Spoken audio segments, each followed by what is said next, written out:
Hello दोस्तों, स्वागत है आपका आपके अपने channel learn Hindi easy way with me पर। तो दोस्तों, आज की इस वीडियो में यूपी एलटी ग्रेड जीआईसी और जो भी एग्जाम वनडे एग्जाम होते हैं जहाँ पे साइंस पूछी जाती है, तो उसके कुछ इम्पोर्टेंट प्रश्न उत्तर को, कुछ फैक्ट को मैं आपके समक्ष प्रस्तुत कर रही हूँ। तो इसको देखिए, और ये बहुत काफ़ी इम्पोर्टेंट है। आपके एग्जाम में 1 से 2 नंबर जरूर मिलेंगे। किसी भी कॉम्पिटिटिव एग्जाम में 1 से 2 नंबर बहुत मायने रखता है। तो चलिए जल्दी से वीडियो की शुरुआत करते हैं। तो देखिए, 1796 ईस्वी में एडवर्ड जेनर नाम के जो वैज्ञानिक थे, उन्होंने सर्वप्रथम चेचक के टीके की खोज किसकी? चेचक के टीके की खोज की थी। यदि क्वेश्चन ये आए कि चेचक के टीके की खोज सर्वप्रथम किसने की थी, तो आपको देखना है ऑप्शन में कौन होने चाहिए। तो एडवर्ड जेनर होने चाहिए, यही आपके सही उत्तर है। और इसीलिए इन्हें प्रतिरक्षा विज्ञान का जनक भी माना जाता है। अब देखिए, एक ही वन लाइन में दो आपको क्वेश्चन छिपे हुए थे। एक तो क्वेश्चन ये बन सकता है कि चेचक के टीके की खोज किसने की थी, तो एडवर्ड जेनर ने। और प्रतिरक्षा विज्ञान का जनक किसे माना जाता है, तो वो भी किसको माना जाता है? एडवर्ड जेनर को। इसलिए ही माना जाता है इन्होंने टीके की खोज जो टीके की खोज है सर्वप्रथम कब की थी, चेचक के टीके की खोज, तो 1796 ईस्वी में की थी। अगला फैक्ट हम लोग देखते हैं। हिप्पोक्रेट्स नामक जो वैज्ञानिक हैं, उनको स्वास्थ्य विज्ञान का जनक माना जाता है। याद कैसे करेंगे? हिप्पोपोटामस देखे होंगे आप लोग, सभी लोग। कैसा होता है? अगर वो आपके पास आ जाए तो आपकी स्वास्थ्य यानी आपकी हालत खराब हो जाएगी। तो कुछ वैसा ही फनी बना के याद कर सकते हैं आप लोग। तो हिप्पोक्रेट्स जो हैं, उनको ही हम लोग क्या बोलते हैं? स्वास्थ्य विज्ञान का जनक कहते हैं। आगे देखते हैं। सर्वप्रथम जो रॉबर्ट कोच है, रॉबर्ट कोच नामक वैज्ञानिक ने रोगों का रोगाणु सिद्धांत प्रस्तुत किया था। यदि आपसे पूछे रोगों का जो रोगाणु सिद्धांत है वो किसने प्रस्तुत किया है, तो रॉबर्ट कोच ने। देखिए, इसमें भी र आ रहा है, र रोगों, फिर का रोगाणु सिद्धांत, नाम में भी इनके क्या है? र है। तो रॉबर्ट कोच ने क्या किया था? रॉबर्ट कोच नामक वैज्ञानिक ने रोगों का रोगाणु सिद्धांत प्रस्तुत किया था। आगे देखते हैं। यदि आपसे क्वेश्चन ये पूछ ले कि एंथ्रेक्स रोग, जिसको खुरपका रोग कहते हैं, अब खुर किसको कहते हैं? जो लोग ग्रामीण क्षेत्र में रहते होंगे वो बहुत आसानी से इस बात को जान रहे होंगे। जो गाय होती है, भैंस होती है, बकरी है, भेड़ है, तो उसका जो पैर होता है, पैर में देखेंगे आप, जैसे हमारा नाखून होता है ना, तो उनके में खुर होता है बड़ा बड़ा, ठीक है। तो एथेंस रोग, जिसको खुरपका रोग बोलते हैं, किस में होता है? तो वो भेड़ में होता है। ये बात आपको ध्यान रखनी है। और डाउन सिंड्रोम की खोज किसने की थी?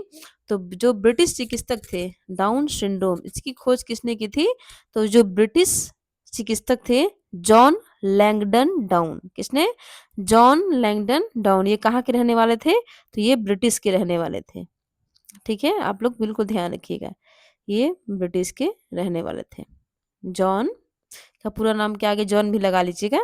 तो इनका नाम था जॉन लैंगडन डाउन। इन्होंने, अगर आपसे क्वेश्चन ये पूछे कि डाउन सिंड्रोम की खोज किसने की थी, तो क्या होगा उत्तर?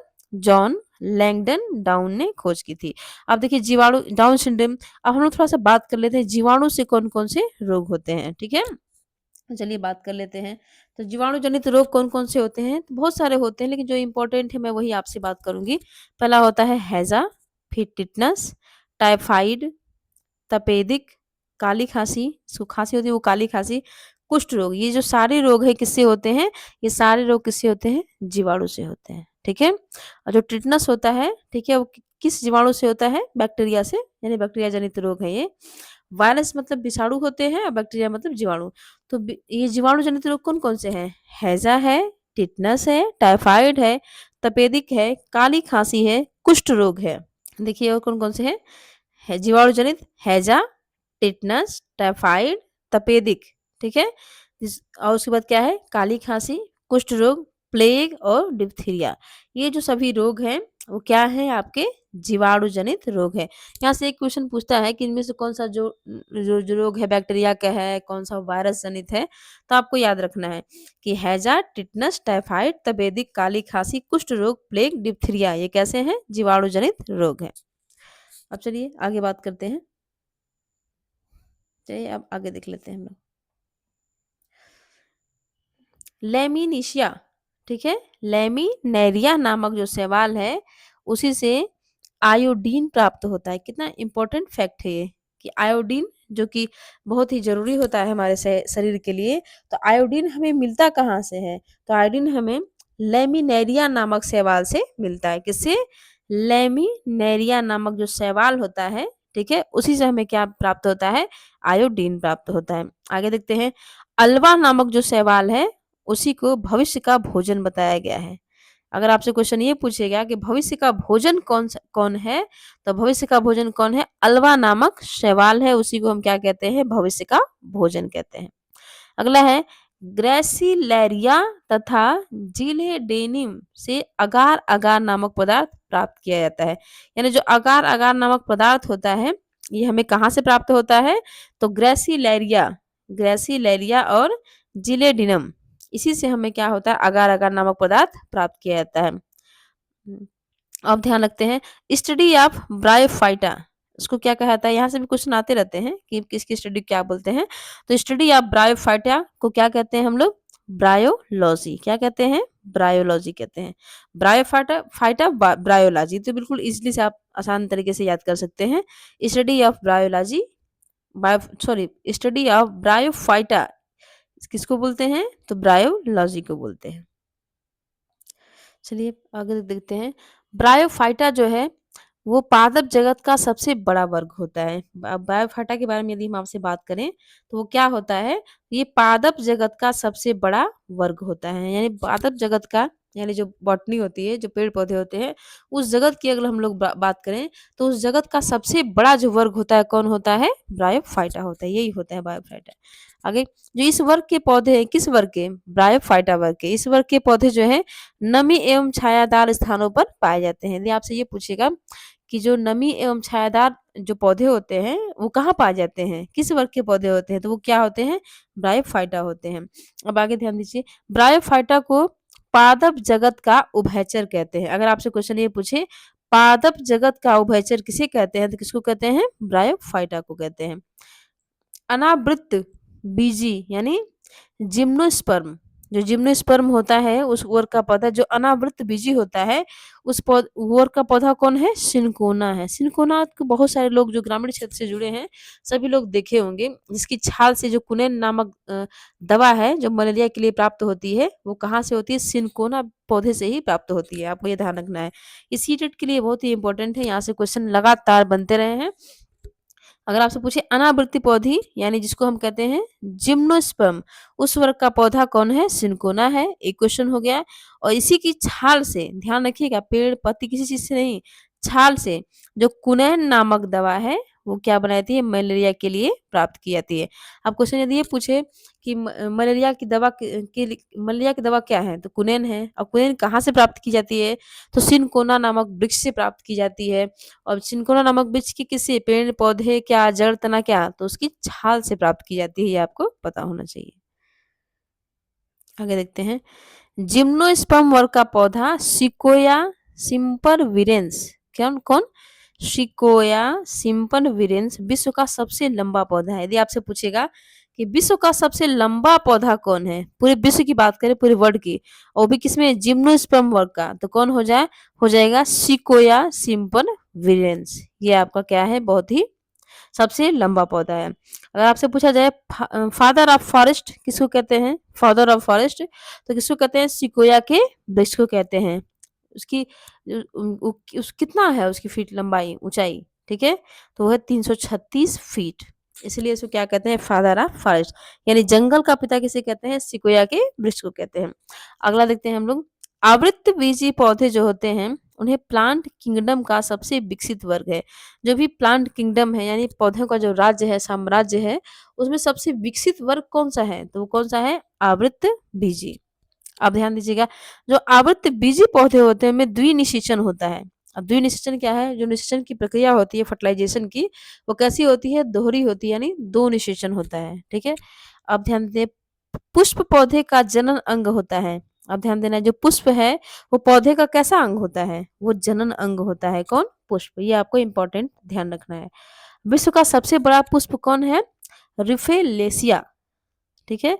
तो विश्व का सबसे बड़ा पुष्प, सबसे बड़े फूल की यदि हम बात करें पूरे वर्ल्ड में, तो वो कौन है? रेफलेशिया।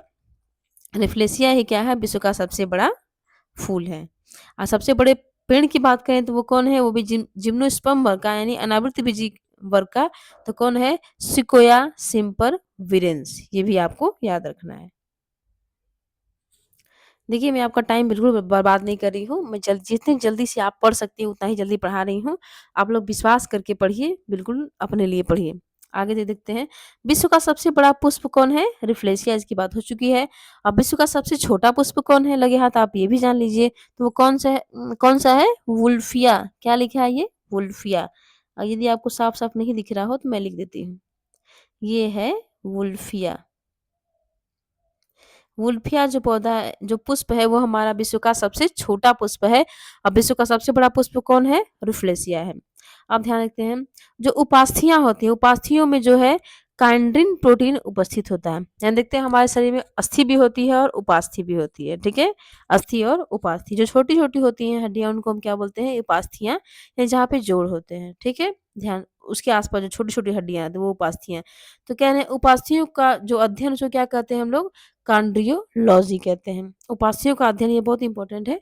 उपास्यों का अध्ययन क्या कहलाता है? कॉन्ड्रियोलॉजी। और जो उपास्थियों में जो कांड्रिन नामक प्रोटीन उपस्थित होता है, यदि आपसे ये पूछे कि कांड्रिन नामक प्रोटीन कहाँ होता है, तो कांड्रिन नामक प्रोटीन जो है हमारी उपास्थियों में स्थित होता है। अब आपसे ये पूछेगा उपास्थियों का अध्ययन क्या कहलाता है, तो उपास्थियों का अध्ययन कॉन्ड्रियोलॉजी कहलाता है। ठीक है, अब ध्यान देते हैं आगे हम लोग जो टेंडन है, जिसको हम लोग कांड्रा बोलते हैं, वो क्या करता है? हड्डियों और उपास्थियों को जोड़ता है। जो हड्डियां हैं और जो उपास्थियां हैं, उनको जोड़ने का काम कौन करता है? टेंडन करता है। इसको हम क्या बोलते हैं हिंदी में? कांड्रा बोलते हैं। अब लिगामेंट के बारे में हम लोग बात कर लेते हैं थोड़ा।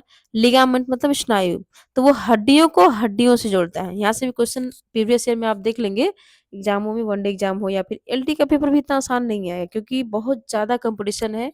आप देख सकते हैं कि सीट इतनी कम है और कंपटीशन कितना हाई है, तो कहाँ से कौन सा क्वेश्चन पूछ दे, इसलिए हमको टाइम बर्बाद नहीं करना है, सब कुछ पढ़ लेना है, और खास करके जो इंपॉर्टेंट चीज़ें हैं उसको। तो लिगामेंट जो स्नायु होता है, वो क्या करते हैं? लिगामेंट हमारी हड्डियों को हड्डियों से जोड़ता है। क्वेश्चन ये पूछे हड्डियों को हड्डी से जोड़ने वाला कौन होता है, तो कौन होता है? लिगामेंट होता है। और हड्डियों को उपास्थियों से कौन जोड़ता है, तो वो टेंडन जोड़ता है। उपास्थियों का अध्ययन क्या कहलाता है, तो वो कॉन्ड्रियोलॉजी कहलाता है। उपास्थियों में जो कौन सा प्रोटीन उपस्थित होता है, तो वो कांड्रिन प्रोटीन उपस्थित होता है। चलिए और देख लेते हैं, जो कैनिवल्स हारी जो जीव जंतु होते हैं, वो क्या करते हैं? सांप बिच्छू, यानी जो सांप और बिच्छू हैं, कैसी तरह के हैं? कैनिवल्स हारी जीव हैं। वो अपनी ही प्रजाति को क्या करते हैं? खाते हैं। तो सांप बिच्छू क्या करते हैं? अपनी ही प्रजाति को खा जाते हैं। ठीक है, एमाइलेज एंजाइम जो होता है, वो क्या करता है? स्टार्च यानी मंड, उसी का पाचन करता है। जब हमारे शरीर में जो भोजन जाता है, भोजन के रूप में यदि हमारे शरीर में स्टार्च जा रही है, तो स्टार्च का पाचन कौन करता है? तो एमाइलेज एंजाइम करता है। ये इंपॉर्टेंट है, ये तो इतना इंपॉर्टेंट नहीं है, इसको आप स्किप कर सकते हैं। एमाइलेज एंजाइम का क्या काम क्या है? जो स्टार्च होती है, जिसको हम लोग मंड बोलते हैं, उसी का पाचन करता है। अब प्रोटीन का पाचन में बहुत सारे एंजाइम करते हैं, लेकिन जो ट्राइप्सिन एंजाइम होता है, ट्रिप्सिन एंजाइम, वो क्या करता है? प्रोटीन का पाचन करता है। और लाइपेज क्या करता है? तो लाइपेज हमारी वसा का पाचन करता है। माल्टोज क्या करता है? तो माल्टोज एंजाइम जो होता है, माल्टोज का पाचन करता है। मैं फिर से रिवाइज कर देती हूँ। एमाइलेज एंजाइम का काम क्या है? तो वो स्टार्च का पाचन करता है। एमाइलेज स्टार्च, ठीक है, तो एमाइलेज किसका पाचन करता है? स्टार्च का। और ट्राइप्सिन किसका? जो ट्रिप्सिन होता है, ट्राइप्सिन जिसको बोलते हैं हम लोग, ट्रिप्सिन एंजाइम किसका पाचन करता है? तो प्रोटीन का पाचन करता है। लाइपेज किसका पाचन करता है? तो वो वसा का पाचन करता है। माल्टोज किसका पाचन करता है? तो माल्टोज का पाचन करता है। अब बात कर लेते हैं लैक्टोज किसका पाचन करता है, तो लैक्टोज लैक्टोज का ही पाचन करता है। सुक्रोज सुक्रोज का पाचन करता है, यानी सुक्रोज जो एंजाइम है वो सुक्रोज का पाचन करेगा, जो लैक्टोज एंजाइम है वो लैक्टोज का पाचन करेगा, जो माल्टोज एंजाइम है वो माल्टोज का पाचन करेगा। लाइपेज एंजाइम वसा का पाचन करता है, ये इंपॉर्टेंट है क्योंकि ये थोड़ा सा अलग है। बाकी तो सबके नाम में ही सबका सब नाम के एंजाइम में ही किसका पाचन करता है वो लगा हुआ है। और ट्रिप्सिन होता है, जो ट्रिप्सिन एंजाइम वो किसका पाचन करता है? प्रोटीन का। प्रोटीन के पाचन में बहुत सारे एंजाइम काम करते हैं, मैंने एक का नाम बताया है, और बहुत सारे का नाम आप कमेंट बॉक्स में ज़रूर लिखिएगा। वीडियो देखने के लिए धन्यवाद। प्लीज़ वीडियो को लाइक करें, शेयर करें और सब्सक्राइब करें।